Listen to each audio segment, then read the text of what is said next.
ముఖ్యమా? అదెక్కడ? జీవితానికి రెండు ప్రధాన లక్షణాలు కనిపిస్తున్నాయి. ఒకటి ఆరాటం, మరొకటి పోరాటం.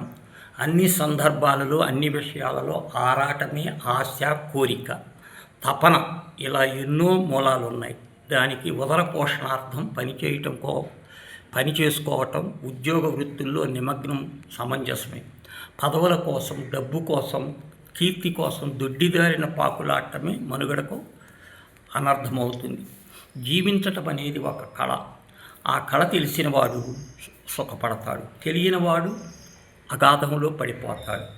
ఈ అనంతకాలంలో మనిషి జీవితకాలం అతి స్వల్పం.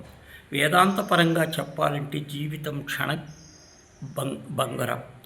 ఈ సత్యం తెలిసి కూడా సామాన్యుల నుంచి మనుష్యుల వరకు దేనికోసమో నిత్యం వెంపర్లాడుతూనే ఉంటారు. మనిషి ఏడుస్తూ పుట్టాడంటే అందరినీ ఏడిపించటానికి కాదు, ఆనందింపజేయటానికి, నవ్వించటానికి.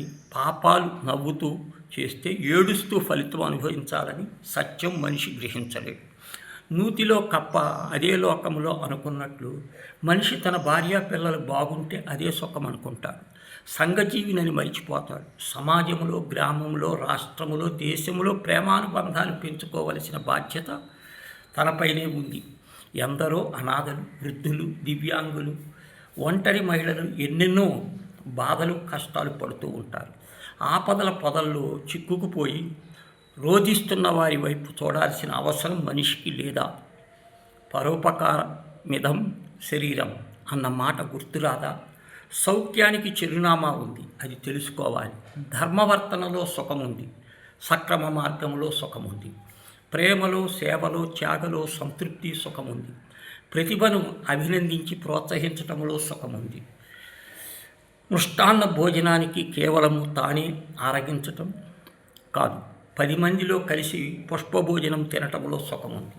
సూది మన మోపినంత భూమిని కూడా పాండవులకి ఇవ్వమన్న అహంకారి దుర్యోధనుడు వెంట ఏం తీసుకుపోయాడు? మనిషి కన్ను మూస్తే అయ్యో పాపం అనిపించుకోవాలి, అమ్మయ్యా అని వదిలించి అనిపించుకోకూడదు. అదే మంచి మరణం.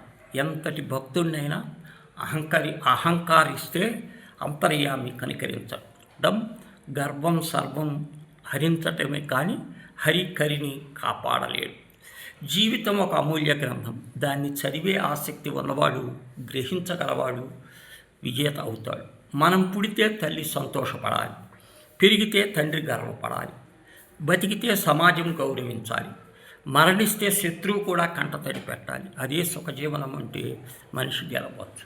గర్వించకూడదు, భయపడవచ్చు, పారిపోకూడదు, ఓడిపోవచ్చు, కుంగిపోకూడదు. జీవితంలో ఇవన్నీ సహజమే, సహించాలి. పదుగురికి ఉపయోగపడుతూ నడిస్తే బతుకంతా పాటలాగా సాగుతుంది.